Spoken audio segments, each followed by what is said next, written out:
Kutipan Babat Tanah Jawi tentang Geger Pacino, episode ke-27. Adipati Jayaningrat menyerahkan jabatan kepada sang menantu Raden Supomo, lalu mengakhiri hidup. Dari Kartosuro datang perintah Kipatih kepada para punggawa pesisir agar mengepung loji Semarang. Juga diperintahkan untuk mengepung loji lain di sepanjang pesisir, mulai dari Tegal, Batang, Pekalongan, Jepara, Kudus, Pati, Rembang, Lasem, Pajangkungan, dan Juwana. Pasukan Surabaya sudah disuruh untuk menggempur loji Surabaya dan Gresik. Adapun Sidayu sudah berbalik ikut Madura, karena Bupati Sidayu Suryo Diningrat adalah anak Adipati Madura. Di Semarang setiap hari terjadi jual beli tembakan antara pasukan Kumpeni dan pasukan Cina Jawa. Kumpeni sudah kewalahan dan hanya berlindung di dalam loji.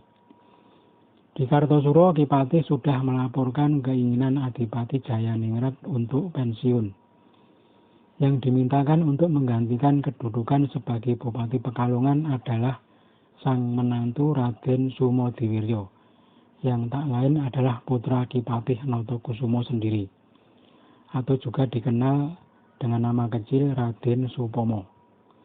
Sang raja mengabulkan permintaan Adipati Jayaningrat. Pada kesempatan itu Kipatih mengusulkan agar Kapten Langpel dan Sekretaris Kapil Pilem yang sudah menyerah dibunuh saja. Keduanya berpotensi untuk menggalang kekuatan kembali dan melawan sang raja kelak. Sang raja mengampulkan permintaan Kipatih. Kipatih keluar dari istana dan segera melaksanakan perintah. Kapten Langpel dan Sekretaris Kapil Pilem segera dieksekusi. Hanya Letnan Klas yang dibiarkan hidup. Aryo Pringgoloyo yang menjadi eksekutor. Kapten Langpel dibunuh di Sungai Pepe. Adapun Sekretaris Kapil Pilem yang membunuh adalah Rojoniti. Keadaan kedua pembesar Kumpeni itu sungguh mengenaskan. Sementara itu Kapitan Sapanjang dipanggil menghadap oleh Kipatih. Sapanjang diperintahkan untuk mengerahkan pasukan Cina membantu mengepung loji Semarang. 7 punggawa Kartosuro diperintahkan untuk berangkat bersama pasukan Cina pimpinan Kapitan Sapanjang. Kapitan Sapanjang pun menyatakan kesanggupan.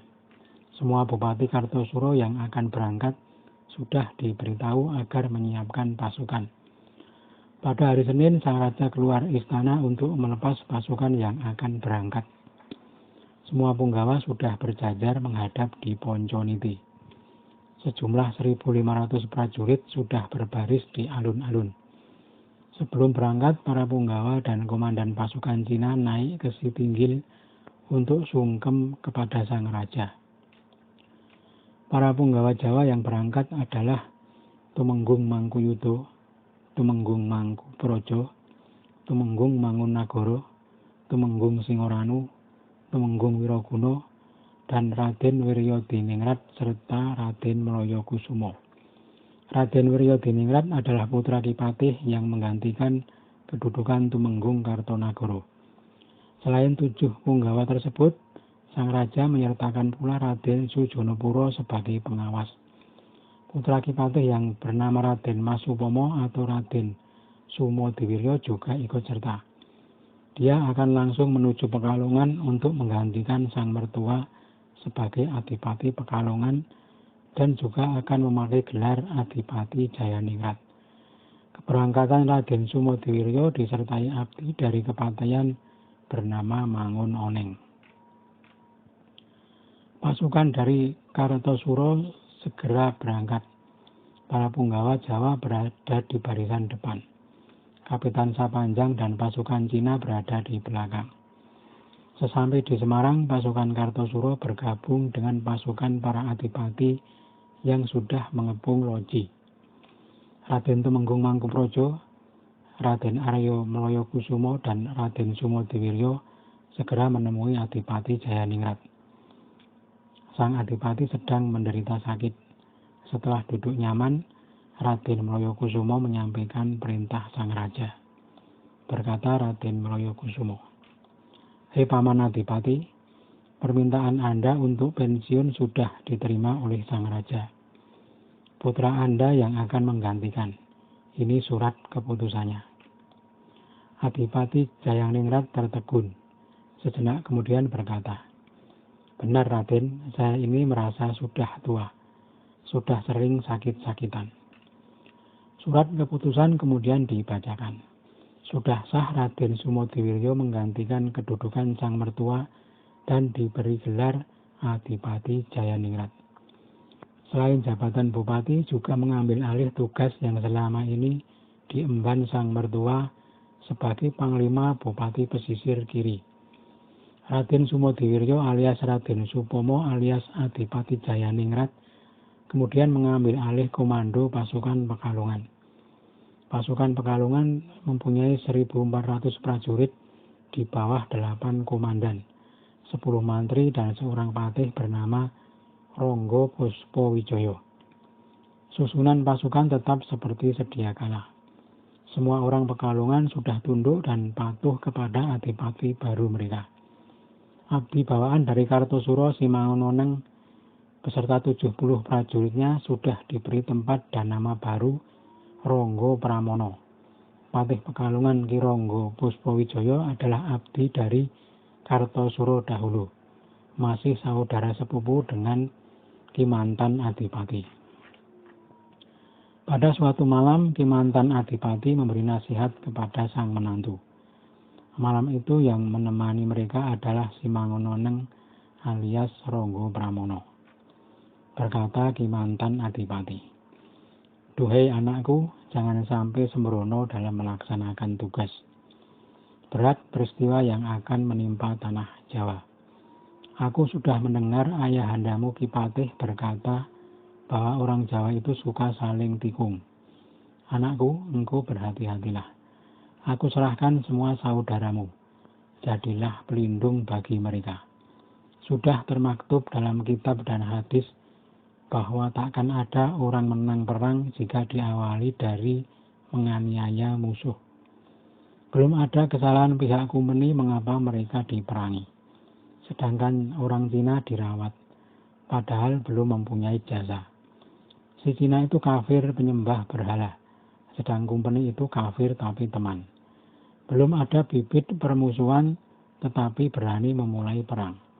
Sungguh akan mendapat balasan dari Tuhan yang Maha Suci. Ada lagi yang menambah dosa, pembunuhan terhadap pangeran dari Ceylon. Mereka belum terbukti bersalah, tetapi sudah dihukum mati. Orang Jawa kelak akan kalah karena setiap orang yang berbuat aniaya akan menjadi musuh Tuhan.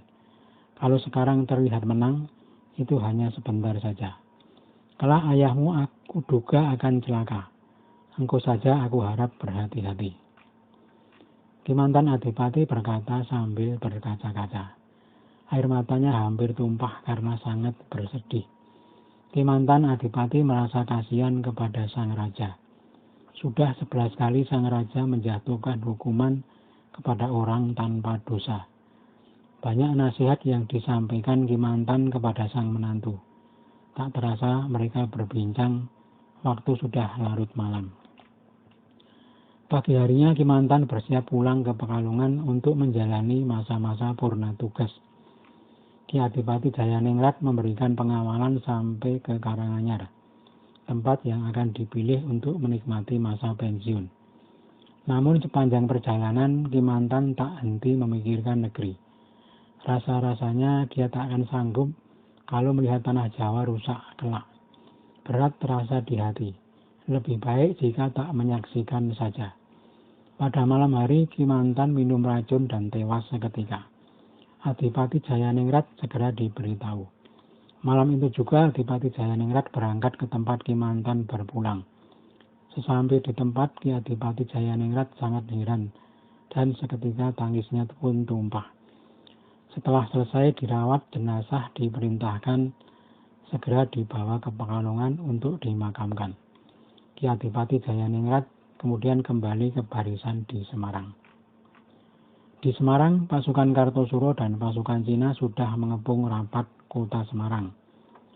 Kapitan Singseh berbaris di Tarboyo bersama Martopuro. Kapitan Sapanjang dan Sabu Alu. Ki Mangkuyudo memimpin pasukan Jawa bersama Raden Aryo Mloyokusumo dan Raden Wiryodiningrat di Pangambengan. Sementara itu, bantuan pasukan kompeni dari Betawi sudah mendarat di Semarang. Komisaris Johan Manteling dan Komisaris Hugo Perisel membawa 500 kompeni kulit putih dan 500 kompeni Islam dari Ambon, dari Bugis, dan dari Makassar. Komandan Nathanael sangat gembira. 3 hari kemudian pasukan kompeni sudah berani keluar menghadapi musuh. Kompeni dari Betawi sudah berpengalaman melawan Kapitan Sapanjang ketika di Betawi. Mereka sudah paham kekuatan lawan. Maka dengan percaya diri mereka berani bertempur habis-habisan. Pasukan Cina dan Jawa menghadapi serangan kompeni dengan gigih. Komandan pasukan Cina Sabu Alu dan Panglima pasukan Jawa Ki Mangkuyudo menahan serangan kompeni dengan mengarahkan meriam dan kalantaka. Banyak serdadu kompeni tewas oleh tembakan meriam. Sabu Alu segera turun dari kuda bersama prajuritnya dan mengamuk dengan pedang abir, yakni pedang yang bergagang panjang. Pasukan kompeni hancur berantakan. Mereka tak dapat lari karena mentok sungai. Prajurit Cina terus mendesak. Pasukan kompeni dibantai prajurit Cina. Sejumlah 90 serdadu kompeni tewas. Sisanya berhasil lolos mengungsi ke dalam loji. Meriam loji kemudian dinyalakan untuk mengusir pasukan Cina yang masih terus mengejar. Sabu Alu terpaksa mundur untuk menghindari jatuhnya korban. Sesampai di pondokan, Sabu Alu bersuka-suka semalaman.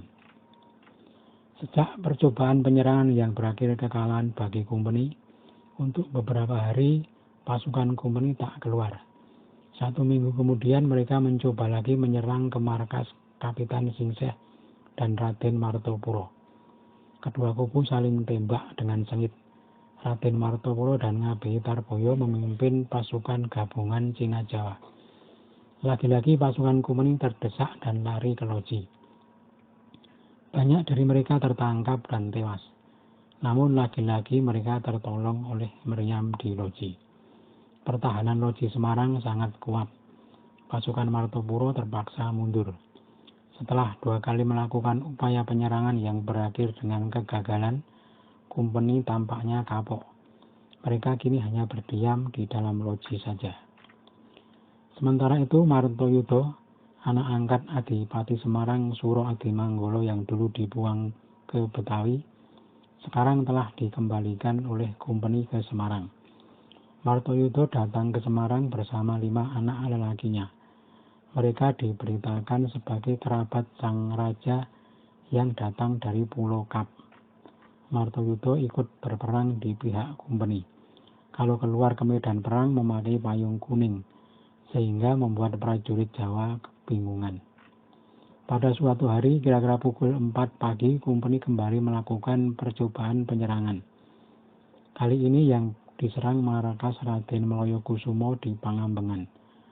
Saat itu pasukan Jawa masih tertidur. Pasukan kompeni yang datang di pagi buta langsung menembak. Para prajurit Jawa gugup dan berlarian. Mereka meninggalkan meriam pemberian sang raja. Oleh kompeni, meriam diambil dan dibawa ke loji. Meriam itu kini menjadi senjata kompeni setiap kali mereka keluar menyerang.